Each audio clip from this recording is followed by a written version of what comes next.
अस्सलामुअलैकुम, खुशामदीद एक नई वीडियो के साथ साइबसेक वाले पर। तो चलिए एक ऐसी सिचुएशन इमेजिन करते हैं जो सुनने में तो बिल्कुल फिल्मी लगती है, लेकिन असल में ये खौफनाक हद तक सच है। ये कोई मामूली सी गलती नहीं है। समझ लें कि ये एक दरवाज़ा है जो कोई खुला छोड़ गया है।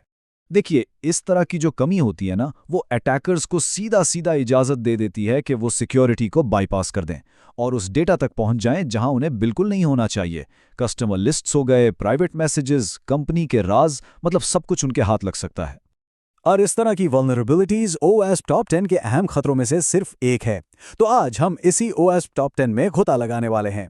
देखिए, ये कोई आम सी लिस्ट नहीं है, बल्कि ये वेब एप्लीकेशंस पर होने वाले सबसे आम और फ्रैंकली सबसे खतरनाक हमलों को समझने के लिए एक जरूरी फील्ड गाइड है। लेकिन हम इसे सिर्फ एक लिस्ट की तरह नहीं पढ़ेंगे, नहीं, हम इन खतरों को 3 बुनियादी हिस्सों में तकसीम करके देखेंगे, जिसे हम कह सकते हैं वेब वल्नरेबिलिटी के 3 स्तून। इस अप्रोच से ना इनको समझना और याद रखना दोनों बहुत आसान हो जाएगा। तो हमारा पहला सुतून है ब्रेकिंग एंड एंटरिंग। इसमें ऐसी कमजोरियां आती हैं जो बिल्कुल वैसी हैं जैसे आप दरवाजे के नीचे चाबी छोड़ दें। ये कवर करता है ओवास्प की कैटेगरी A01, यानी कि ब्रोकन एक्सेस कंट्रोल। इसका मतलब सीधा सा है, सिस्टम ये चेक ही नहीं करता कि जो डेटा मांग रहा है क्या वो वाकई उसे देखने का हक भी रखता है या नहीं। चलिए इसी ब्रोकन एक्सेस कंट्रोल की एक बिल्कुल क्लासिक टेक्स्ट बुक एग्जाम्पल देखते हैं, जिसे आइडोर के नाम से जाना जाता है। अच्छा, आइडोर होता कब है? ये तब होता है जब एक एप्लीकेशन ना यूजर पर आंखें बंद करके भरोसा कर लेती है। सिस्टम ये मान के चलता है कि यूजर यूआरएल में दिए गए आईडी नंबर जैसी सिंपल सी चीज को छेड़ेगा नहीं, लेकिन अटैकर्स वो हमेशा ऐसा करते हैं। जरा सोचिए, एक यूजर लॉग इन करता है और उसे अपना नोट नजर आता है जिसका आईडी नंबर है 1। अब अगर वो अटैकर थोड़ी सी होशियारी दिखाए और यूआरएल में उस 1 को बदलकर 0 कर दे तो क्या होगा? बूम! उसे फॉरेन सिस्टम के सबसे इंपॉर्टेंट यानी एडमिन के नोट तक एक्सेस मिल जाती है। It's that simple. तो यहां गलती क्या हुई? बुनियादी गलती। सर्वर ने ये चेक ही नहीं किया कि कौन पूछ रहा है। उसने सिर्फ ये देखा कि क्या पूछा जा रहा है। इसका हल देखने में तो सिंपल है, लेकिन इंतहाई जरूरी है। Proper authorisation checks. मतलब हर रिक्वेस्ट पर सर्वर को लाजमन ये वेरीफाई करना चाहिए कि यूजर के पास उस स्पेसिफिक डेटा को देखने की परमिशन है भी या नहीं। अच्छा, अब आते हैं अपने दूसरे सुतून पर, ट्रिकिंग द सिस्टम। देखिए, यहां अटैकर्स दरवाजा तोड़कर अंदर नहीं आते, नहीं, बल्कि वो एप्लीकेशन को ही धोखा देकर अपना काम निकलवाते हैं। और ये है ओवास्प की A03 कैटेगरी, यानी कि इंजेक्शन। तो कमांड इंजेक्शन होता कब है?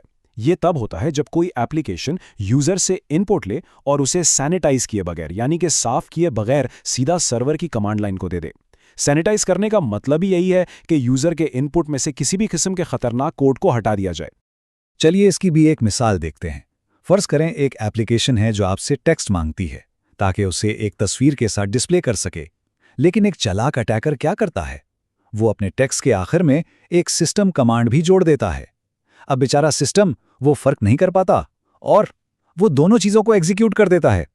और ये कमांड जो अटैकर भेजता है, इसे पेलोड कहते हैं।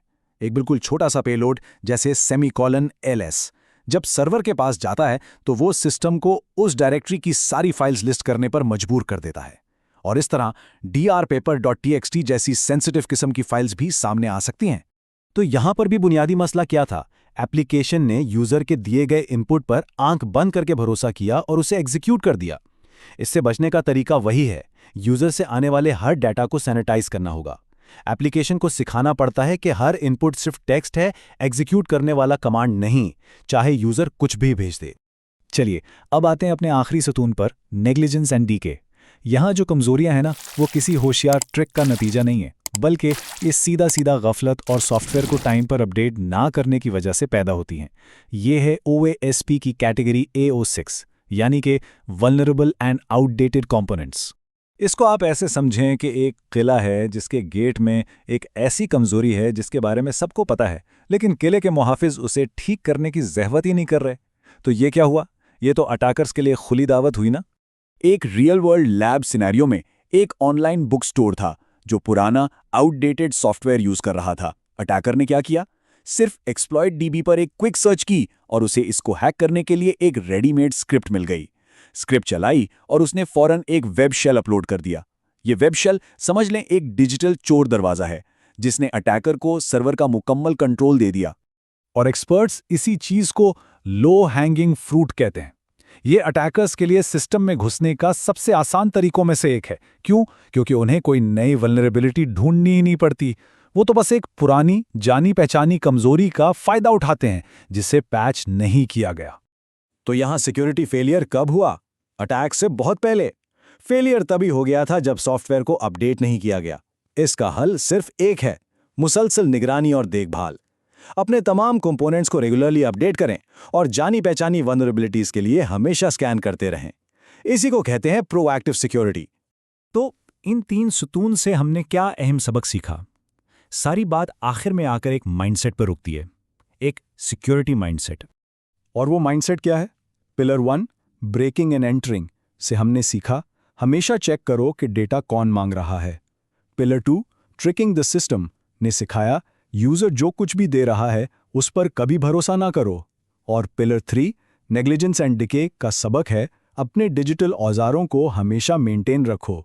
सिंपल सी बात है, डोंट ट्रस्ट, ऑलवेज वेरीफाई।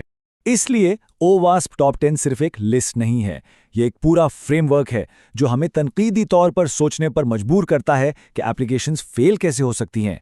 ये हमें सिखाता है कि एक एप्लीकेशन को सिर्फ उसके फीचर्स के लिए ना देखें, बल्कि उस नज़र से देखें कि इसे तोड़ा कैसे जा सकता है।